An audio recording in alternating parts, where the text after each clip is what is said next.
വിമതരല്ല, സ്വതന്ത്രരാണ്. അവിടെ ഞങ്ങൾ ഭരണത്തിലേക്ക് വരും.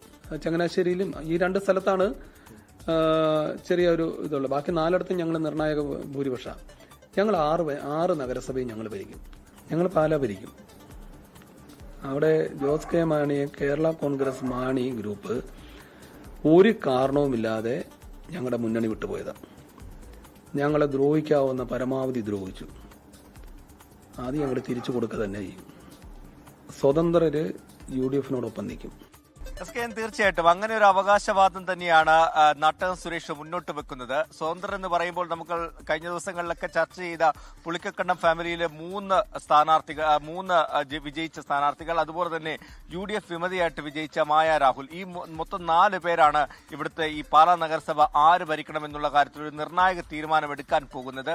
എന്തായാലും നാട്ടകം സുരേഷ് DCC പ്രസിഡന്റ് നമ്മളോട് പറഞ്ഞിരിക്കുന്നത് ആ സ്വതന്ത്രർ 4 പേരുമായിട്ടും ചർച്ചകൾ നടത്തി അവർ 4 പേരും UDF-നൊപ്പം നിൽക്കുമെന്ന് ഉറപ്പ് നൽകി എന്നുള്ള വിവരമാണ് പുറത്തു വരുന്നത്. പക്ഷേ ഇത് സ്ഥിരീകരിക്കുന്നില്ല. നമുക്കിത് എത്രത്തോളം സത്യമാണെന്നും അല്ലെങ്കിൽ ധാരണ എന്താണ്. ബിനു പുളിക്കക്കണ്ടം അടക്കമുള്ളവർ അടുത്ത ദിവസം ഞായറാഴ്ച 21-ാം തീയതി 6 മണിക്ക് ഒരു ജനസഭ വിളിച്ച് അവിടെ അവരൊരു തീരുമാനമെടുക്കുമെന്നാണ് പറഞ്ഞിട്ടുള്ളത്.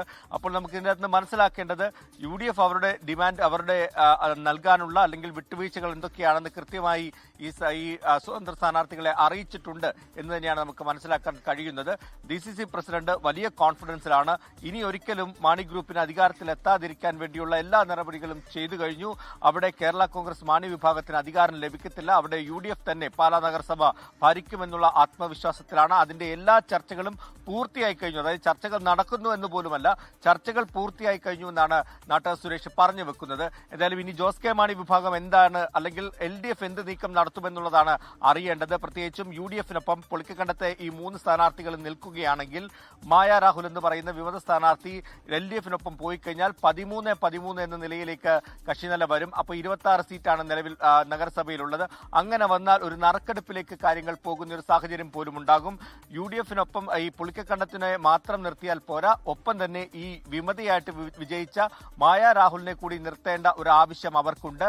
ഇതിനോടകം തന്നെ ചർച്ച നടന്നുവെന്നാണ് പറയുന്നത്. പക്ഷേ ഇനി വലിയ മാറ്റങ്ങൾ ഈ വരും ദിവസങ്ങളിൽ, അല്ലെങ്കിൽ വലിയ ചർച്ചകൾ, വലിയ രാഷ്ട്രീയ നീക്കങ്ങൾ പാലാ നഗരസഭയിൽ ഈ വരുന്ന ദിവസങ്ങളിൽ ഉണ്ടാകുമെന്നുള്ള കാര്യത്തിൽ യാതൊരു സംശയവുമില്ല. എന്തായാലും UDF കോൺഫിഡൻസിലാണ്. അവർ അധികാരത്തിലേക്ക് എത്തുമെന്ന് തന്നെയാണ് പറയുന്നത്. 10 സീറ്റാണ് UDF-നുള്ളത്. 10ഉം ഈ പുളിക്കക്കണ്ടത്തെ 3 സീറ്റും കൂടി വരുമ്പോൾ 13 സീറ്റ് എന്ന് വരും. അതിനോടൊപ്പം ഈ വിമത കൂടി വരികയാണെങ്കിൽ 14 സീറ്റായിട്ട് അവർക്ക് വിജയിക്കാൻ സാധിക്കും. മറുവശത്ത് LDF-ന് 12 സീറ്റാണ് ഉള്ളത്.